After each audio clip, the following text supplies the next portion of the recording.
Doctor बीना Kaushik, SPC राजकीय महाविद्यालय अजमेर। आज का मेरा टॉपिक है मोहम्मद बिन तुगलक, जिसका समय है 1325 से 1351 तक। मोहम्मद बिन तुगलक जो हम कहें दिल्ली सुल्तानों में सबसे महत्वपूर्ण सुल्तान रहा है। वह अपने चरित्र और कार्यों के कारण सबसे अधिक विवादपूर्ण रहा। यद्यपि उसे अपने पिता से सबसे अधिक विशाल साम्राज्य प्राप्त हुआ, परंतु 10 वर्षों में वह साम्राज्य खंडित हो गया। उसे अपने पिता से भरपूर खजाना मिला और लेकिन फिर भी उसे आर्थिक संकटों का मुकाबला करना पड़ा। उसने अपने समय में विभिन्न नवीन योजनाओं बनाई, परंतु उसके नागरिक उन सब से असंतुष्ट रहे। उसके समय में अधिकतम विद्रोह हुए और अंत में मोहम्मद तुगलक असफल हुआ। मोहम्मद तुगलक का राजत्व सिद्धांत।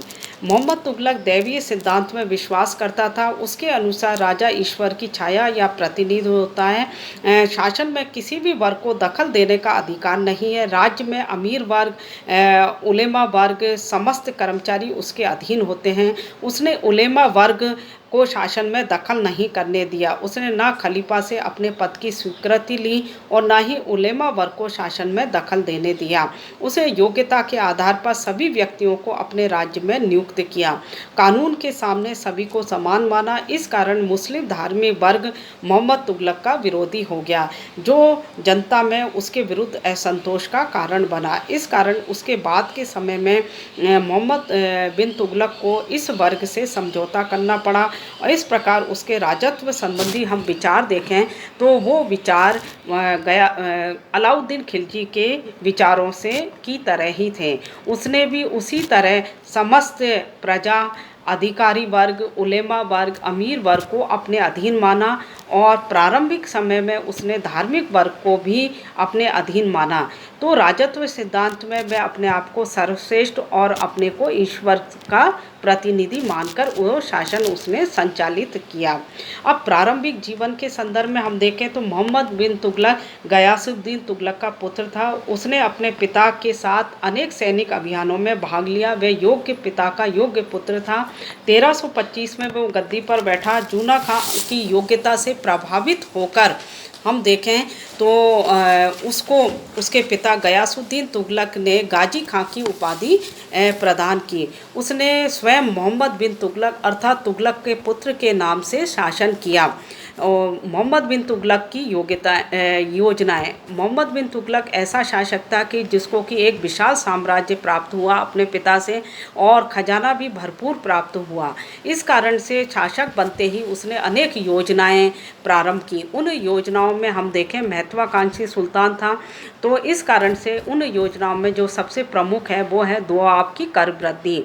1325 से 1327 ईस्वी तक मोहम्मद बिन तुगलक ने दोआब में भूमि कर को बढ़ा दिया।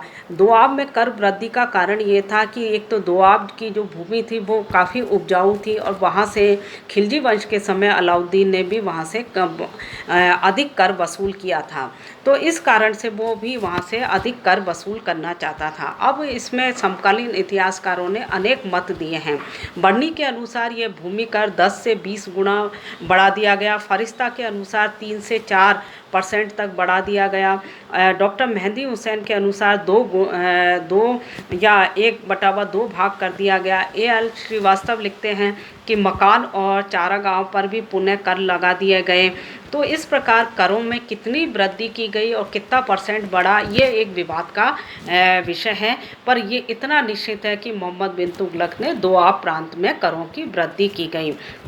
अब इसके कारण क्या थे? विभिन्न इतिहासकारों ने अनेक कारण दिए हैं। बर्नी के अनुसार दोआब की जनता को वो दंड देना चाहता था, इसलिए वहाँ करों की वृद्धि की गई। बदायूं के अनुसार वहाँ पर हिंदू प्रजा ज़्यादा थी, उसको दंडित करने के लिए और उन्हें नियंत्रण करने के लिए वो कर लगाना चाहता था। तो इस प्रकार से अधिकतर मुख्य मत यह है कि वो अपनी शासन व्यवस्था को मजबूत करने के लिए कर वहाँ पर लगाना चाहता था। अब इस कर व्यवस्था का प्रभाव क्या पड़ा?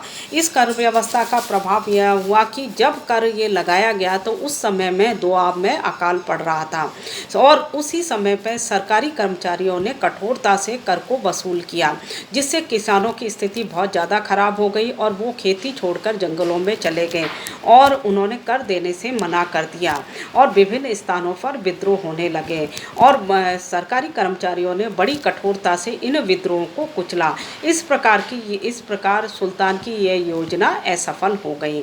धन्यवाद।